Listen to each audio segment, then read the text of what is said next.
사태를 어떻게 마무리해야 되느냐 이 부분에 대해서 좀 말씀드려보도록 하겠습니다. 이게 과연 내란이냐서부터 이제 시비가 많이 붙고 있는 것 같습니다. 그냥 한밤에 야당에게 경고하기 위한 해프닝이었다고 대통령이 주장을 하고 있습니다. 우리 내란에 대해서는 우리 헌법 87조가 국헌을 문란하게 할 목적으로 폭동을 한 것 이렇게 얘기를 하고 있습니다.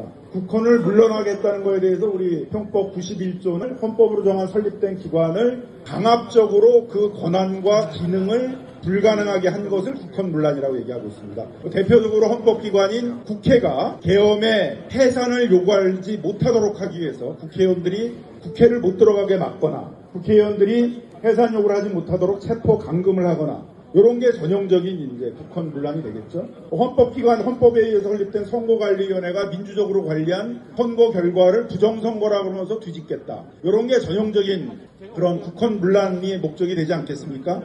폭동이라는 개념에 대해서 이제 일부 언론에서 보수적인 학자나 법조인들을 동원해서 폭동에 이르지 않았다 이렇게 주장하는 것 같습니다. 우리 판례에 의하면 폭동의 개념에 대해서 한 지역에 평온을 해할 정도의 위협이나 폭력이 있었던 것을 폭동이라고 얘기를 하고 있습니다. 그래서 우리 대법원 판례에 의하면 계엄이라는 제도 자체가 이미 강압적으로 정상적인 행정부나 사법부 활동을 제약하는 활동이기 때문에 국헌문란 목적의 계엄을 하게 되면 그 자체로 폭동이 된다 이렇게 판결하고 있습니다. 그러니까 국헌문란 목적의 계엄을 한 것 자체가 그 폭동이 되는 것입니다. 그래서 폭동에 대해서도 성립을 한 것이고 이걸 뭐 법리적으로 얘기하지 않더라도 우리가 느꼈지 않았습니까? 막 유리창이 깨지고 들어온다 그러니까 뭐 여기 의원님들 중에 뭐하러 절차대로 하느냐 거수하자 거수해가지고 계엄해제 요구하자 이런 분들도 계셨고 또 일부 의원님들 중에서는 종이에 써내자 이런 분들도 있어요. 지금 막 계엄군이 들어가서 우리 잡아가면은 결국은 결의도 못할 텐데 그렇지만 이제 우원식 의장님이 우리 결의에 하자가 있으면 또 윤석열이라는 사람의 특징상 결의 절차에 하자를 문제 삼으면서 계엄해제 요구가 되지 않았다라고 주장할 거에 대비해서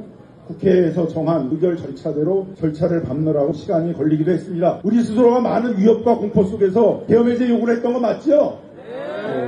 대통령이 얘기한 것처럼 그렇게 해프닝이 아니라 사실은 다 끌려갈 각오 속에서 그 국회 담들을 넘게 됐었고 총을 들고 군인들이 등이 닥쳤다는 것들을 다 알면서 그 공포 속에서 벽적인 하자가 없도록 하기 위해서 결의를 했던 사람들입니다. 이런 이제 내란 범죄, 군사 반란 범죄가 왜 중요할까요? 헌법에 보게 되면 내란죄는 그 수계에 대해서 사형하고 무기 두 가지밖에 없습니다. 가장 우리 헌법 중에서 중한죄가 내란죄입니다. 그다음에 군인들이 총을 들고 내란을 한 경우에 있어서는 군사 반란죄가 됩니다. 군인들이 총을 들고 들어와서 내란을 했기 때문에 이건 군사 반란죄도 적용될 수밖에 없는데 군사 반란죄는 그 수계는 무조건 사형밖에 없습니다. 어마어마하게 제일 무시무시한 처벌을 하는 법이 이제 군사반란죄하고 내란죄인데 왜 그럴까요? 내란이나 군사반란죄 할 가능성도 많이 있고 실제로 그랬죠. 장갑차를 우리 시민들이 막아섰습니다. 그때 누군가가 흥분을 해서 총을 한 방이라도 발사가 됐다면 대형 유혈 사태가 날 수 있었던 상황이었습니다. 우리 보좌관들이 군인들이 총을 들고 이 본청하고 의원회관을 돌아다니면서 의원들을 체포하려고 돌아다닐 때 그걸 몸으로 막았습니다. 누군가 흥분해서 총이 발사됐으면 유혈 사태가 발생할 수 있었던 사건이었습니다. 그렇기 때문에 내란이나 군사반란 한자에 대해서는 사형 무기에